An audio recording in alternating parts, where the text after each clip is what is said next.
Holding it together. Understand the harsh reality facing millions of women in America. You're in line at the grocery store. Ahead of you, a woman juggles two restless children while glancing nervously at the items in her cart, mentally calculating if she can afford her essential items. You've seen this woman before, working at one of the retail stores downtown. You wonder how she does it all, managing kids while working a low-paying job. This all-too-common scene offers a window into a much larger issue. Across the United States, countless women are stretched too thin, desperately trying to balance the demands of work and family while grappling with insufficient pay and mounting debt. This raises a crucial question: why, in one of the wealthiest countries in the world, are so many people struggling so much? In this speed read, you'll learn what sociologist Jessica Calarco discovered when she dug into the systemic issues that trap women in these exhausting cycles. After interviewing hundreds of American families, her conclusion is that change is long overdue. And once you hear these women's stories, you'll have no choice but to agree. The glue holding the country together. Akari is a single mother of two young children. She works tirelessly to make ends meet, juggling two retail jobs during the week and a shift at a manufacturing facility on the weekends. She clocks in 50 hours a week for a maximum of $3,000 a month. In her Indiana town, the living wage is $7,300. Despite her relentless efforts, Akari remains $20,000 in debt. She's also shouldered with the guilt of not being present for her children. A few years ago, tragedy struck. Akari's partner was shot and killed, leaving the children without a father and, in many ways, without a mother as well. Akari's demanding work schedule, driven by the need to provide for her family, means she's physically absent for much of their lives. Akari's story is both heartbreaking and far from unique. Across the United States, countless women are in similar situations, working multiple jobs and fighting to make a living. And yet, consider how wealthy the U.S. is. It begs the question, why are so many families in desperate circumstances? The core issue lies in the lack of a societal safety net. Instead of investing in essential services like childcare and creating positive social policies, the U.S. has done the opposite.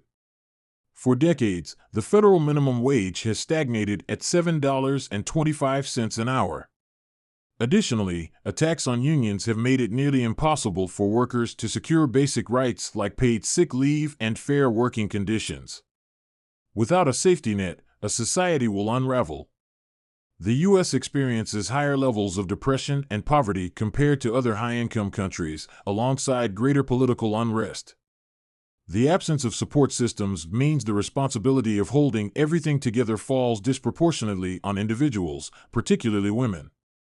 Women like Akari become the invisible glue of the economy, working tirelessly for low pay while balancing childcare and other responsibilities.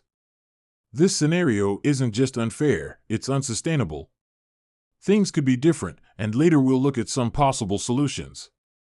But first, we need to understand how women get trapped in the first place. How do they end up being the ones expected to keep their families and, by extension, the country together? Destined to become caregivers from an early age, girls in the U.S. are taught to see themselves as mothers-in-waiting.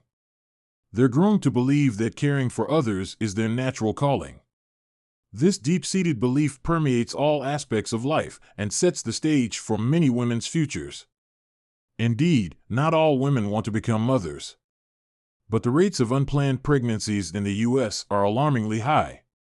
About half of all pregnancies are unplanned, with a significant number of new mothers being in their teens.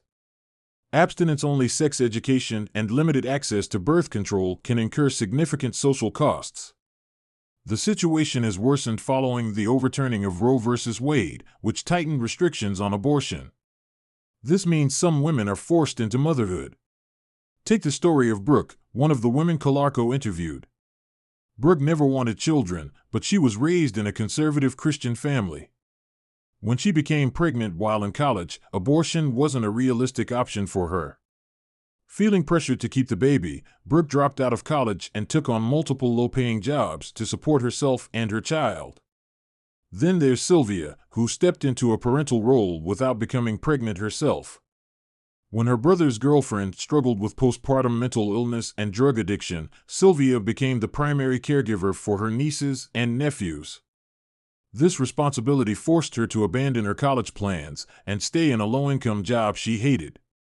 Things could have been different for Sylvia. With a social safety net, with government help, the children's parents could have got the support they needed. Sylvia wouldn't have been forced to sacrifice her own hopes and dreams.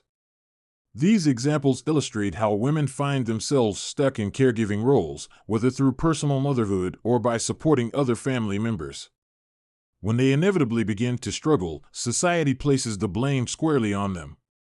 Common refrains include, "If you'd gotten married," or "if you'd gone to college," as if personal choices are solely to blame for their hardships. The reality is that even when making the right choices, whether that's getting married, attending college, or pursuing a STEM career, security isn't guaranteed. Women who achieve higher education often incur significant debt and end up in precarious, low-paying jobs. The promise of stability through education isn't as reliable as it once was.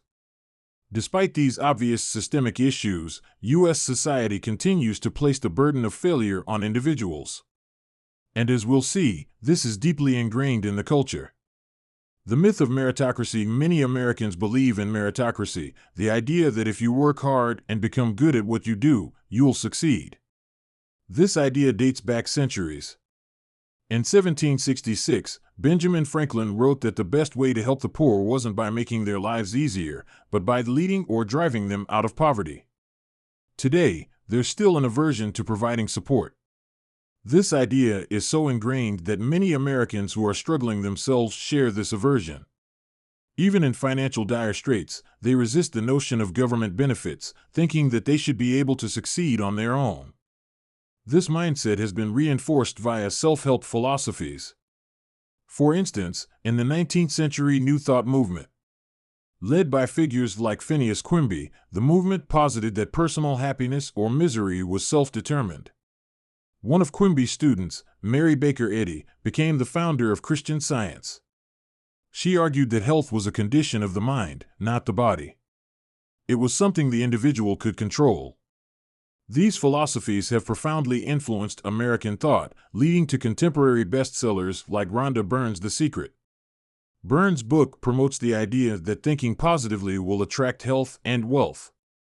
The belief that individuals hold ultimate control over their lives has troubling implications. One could take from this line of thinking that if you're an exhausted single mother working 3 jobs, that's your fault. People struggle for all kinds of reasons, many of which are beyond their control. But Americans love the myth of meritocracy. It makes them feel that if they work hard and have the right mindset, everything will be okay. And so, rather than building a safety net and helping people in difficulty, U.S. society passes harsh judgment on low-income families. The myth of meritocracy endures, to the benefit of billionaires and big corporations, while millions of people, women in particular, suffer. Still no safety net. In 2020, Americans experienced a glimpse of what a social safety net could look like. The COVID-19 pandemic was a devastating crisis. It also led to change, at least in the short term. The pandemic prompted government intervention that provided real support to families. According to research, pandemic relief efforts extended the average family's resilience, the time they could maintain their standard of living after a job loss, by about 15 weeks. Essentially, struggling families were given a temporary safety net, and this government effort had the potential to be a turning point. By early 2022, however, the eviction moratorium had ended, along with pandemic relief checks and monthly child tax credit payments. Instead of seizing the opportunity to permanently establish these changes, U.S. society reverted back to its pre-pandemic ways. The reasons for this regression are both complex and straightforward. At the center of the issue are politicians and billionaires who reap their own rewards from maintaining the status quo. Without a safety net, the population is easier to divide and exploit. And while the wealthiest Americans could easily contribute to a permanent safety net, the political desire to make this happen is lacking. For example, President Biden proposed a billionaire tax that could have generated $250 billion annually. But the bill wasn't passed. This was largely due to opposition from a Democratic senator, Joe Manchin. Manchin argued that instead of targeting billionaires, everyone should just pull together and row. The sad reality is that change is unlikely without a collective will to craft a strong safety net. Until people unite and acknowledge that a fairer society is in everyone's best interest, the rich will remain rich and the poor will be forced to hold it together without support. A solution: unions of care. Admittedly, things are looking bleak. America is a long way away from real, systematic change. Let's take a look at a comparison between the U.S. and Iceland, for example. In 1975, women across Iceland protested for their rights. In the years that followed, policy changes were made, and life improved significantly, particularly for women and children. By 2023, Iceland was ranked the best country in the world for women, while the U.S. languished at 43rd. This shocking contrast highlights the potential for change when society collectively demands it. As a start, we should discuss what meaningful change could look like, and consider short-term actions that can pave the way. Calarco argues that the solution must be a collective one.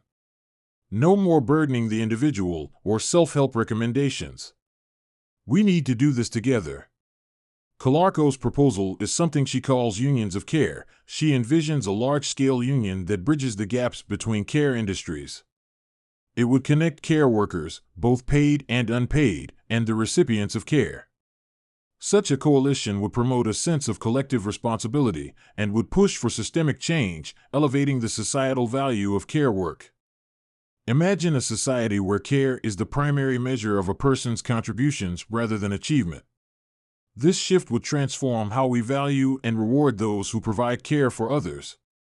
While some people might be hesitant to join such a movement, we need to remember that we're all more connected than we might realize. We already have care networks populated by the people we depend on and those who depend on us.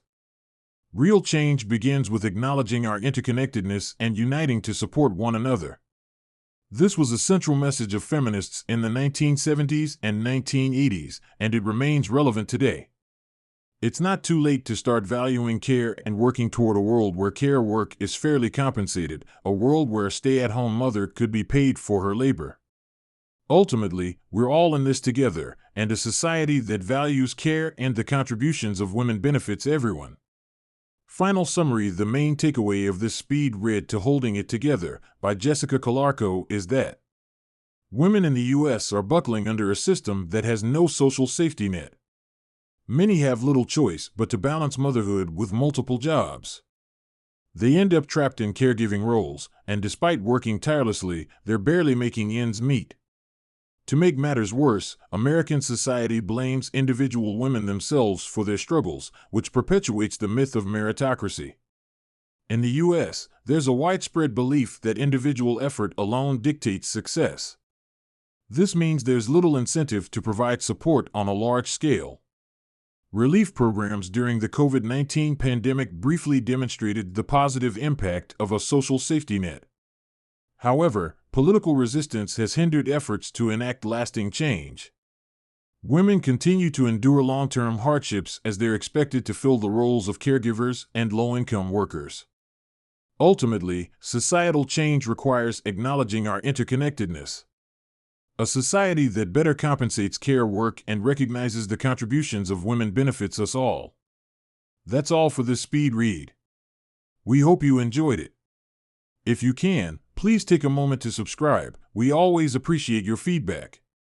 See you in the next speed read.